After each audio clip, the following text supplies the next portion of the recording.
andata giɗo ma ha nyande waliɗa nawnuɗa natuɗa kala putani. A andata ko hombo woni giɗo ma ha nyande natuɗa kaso yaltuɗa. Giɗo fulɓe no waɗi ɗo bindol mi darigol mi jangi mi tawi ko gonga. O inni ko homɓe wonno ɓen yimɓe wonnoɓe jatade ɓengu an Aissatu fewndo mi wonno ka prison. Giɗo fulɓe iɗa mari sonnajo dimo sabuna buyi hari conseillimo despéré wi ka luttowo e kaso. Si tawno ɓengu ma wana neɗɗo moƴƴo num a tawayno kama boni. Si tawno num ɓengu ma wana sonnajo muññiɗo a tawayno ɓe lankino kama ɓe sendima e ɓengu ma. Sabuna ko ɓe yata ko fulɓe futa gono ɗuuɗi haala ko fiyon ɗum jatarmoɗon ɓengu giɗo fulɓe fewndo woni ka prison. Awa noon buyi huli miijike ha panikike si tawi giɗo fulɓe yii message ji windanoɗi ɗin. Sabuna woɓɓe wino jombay hay ɓengu makko ka woni ka prison. Ko ɗum waɗi simi wiyon mo yanganike woɓɓe goo yanganike mere. Pullo Fuuta wi komo ñawduɗa hayare mum wo murtinta ɓengu ma.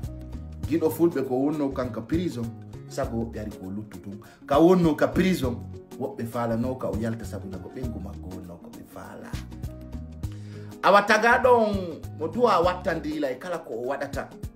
Giɗo fulɓe wulluno ɗo e men enen fulɓe ɓen yen wallu mo heɓa caractére wal ala ko geraka. Giɗo fulɓe tun andi ko to rewi nena e ñaamo hirnange e funnange ha heɓi caractére wal. Hande caractére wal heɓiki ko andi ngol tun jama o tagaɗo sa yiɗimo yiɗirmo fi Allah wata yiɗirmo fi goɗɗum.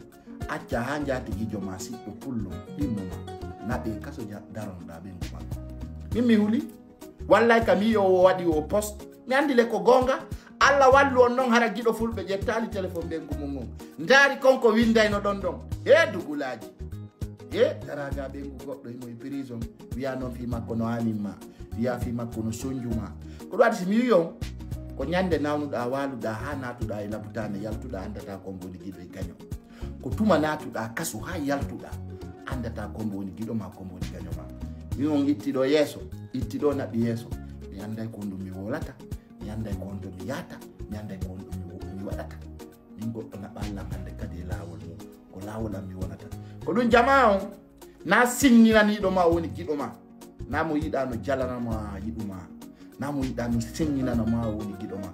Donc ɗum no ɗum fannade tidde ngol bindol ngol o windi tawi vraiment o windi gonga goɓɓe ari no darani ɓengu makko. Wassalam. Fouta fotti fi général Mama.